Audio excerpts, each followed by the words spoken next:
নির্বাচনী প্রচারের অংশ হিসেবে 2 দশক পর চট্টগ্রাম সফরে বিএনপি চেয়ারম্যান তারেক রহমান। নগরীর পলো গ্রাউন্ড মাঠে জনসভায় ভাষণ দেবেন তিনি। দর্শক, এই বিষয়ে বিস্তারিত জানবো। আমাদের সাথে সহকর্মী প্রণবেশ চক্রবর্তী যুক্ত হচ্ছেন চট্টগ্রাম থেকে এই মুহূর্তে।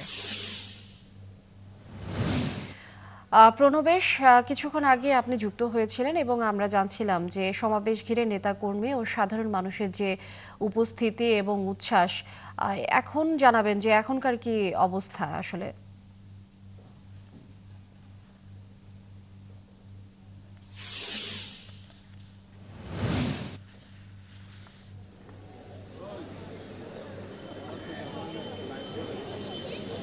দীর্ঘ 2 দশক পর বিএনপির চেয়ারম্যান তারেক রহমান তিনি চট্টগ্রামের মাটিতে পা রেখেছেন এবং আজকে 11:30টায় তিনি এই যে পলো গ্রাউন্ড, ঐতিহাসিক পলো গ্রাউন্ড মাঠ, সেই মাঠে তিনি বক্তব্য রাখবেন।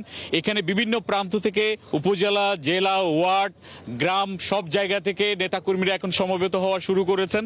আমরা দেখতে পাচ্ছি বিভিন্ন জায়গা থেকে, অনেক দূর দূরান্ত থেকে পর্যন্ত তারা তাদের প্রিয় নেতাকে দেখার জন্য তারা এখানে সমবেত হয়েছেন, দূর দূরান্ত থেকে আসছেন এবং দীর্ঘদিন পর চট্টগ্রামের মাটিতে তিনি পা রেখেছেন।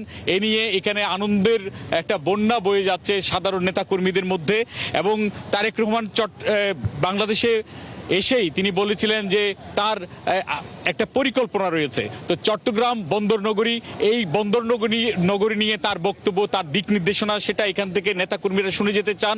এবং পাশাপাশি যেহেতু নির্বাচন সামনে, ধানের শীষকে বিজয়ী করার জন্য তিনি যে দিক নির্দেশনা দেবেন সেটিকে সামনে রেখে তারা গ্রামে গঞ্জে, ওয়ার্ড, মহল্লায় তারা ছড়িয়ে পড়বেন। এটাই এখানে বিএনপি নেতাকর্মীরা যারা সমবেত হচ্ছেন তারা বলছেন। আমরা দেখতে পাচ্ছি এখন বিভিন্ন জায়গা থেকে আস্তে আস্তে মিছিলগুলো এইখানে পলো গ্রাউন্ডে আসছে। আজকের দিনের সকল মিছিল, সবগুলোর মিছিলের কেন্দ্রবিন্দু থাকবে এই ঐতিহাসিক পলো গ্রাউন্ড, যেহেতু এখানেই তারেক রহমান বক্তব্য রাখবেন।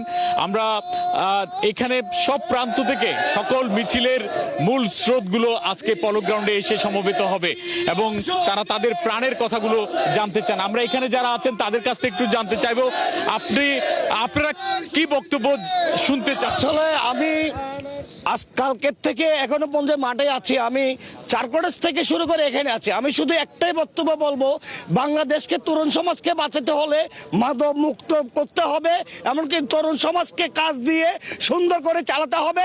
তরুণ সমাজের মা বাপ অনেক কষ্টে আছে। আপনার মাধ্যমে আমি চাই, এই সাংবাদিকের মাধ্যমে আপনি বাংলাদেশের সারা 98 মানুষের কষ্টগুলা দূর করতে পারবেন। ধন্যবাদ। তো শুনছিলেন একটু অল্প কথায়, আপনারা কোথা থেকে আসছেন, কেমন লাগছে, অনুভূতির কথা শুনুন। আমরা রাঙামাটির দুর্গম এলাকা বাগাইছড়ি থেকে এসেছি। আমরা এসেছি গতকালকে রাত 11টায় রওনা করে আজকে ভোর 4টায় চট্টগ্রামে এসে পৌঁছাইছি। আমরা আনন্দে আত্মহারা, কারণ আমাদের প্রিয় নেতা, তারুণ্যের অহংকার, দেশনায়ক তারেক রহমান চট্টগ্রামের মাটিতে। ধন্যবাদ। তো মূল যে কথাগুলো আপনাদের কেমন লাগছে? ভালো লাগছে। আমরা আলীকদম থেকে কালকে থেকে আসি এখন এখানে ভালো লাগতেছে আমাদেরকে। তো শুনছিলেন এখানে নারী কর্মীরা বিএনপির তারাও আসছেন, বিভিন্ন অঙ্গ সংগঠনের নেতা কর্মীরা আস্তে আস্তে পলো গ্রাউন্ডে আসা শুরু করেছেন।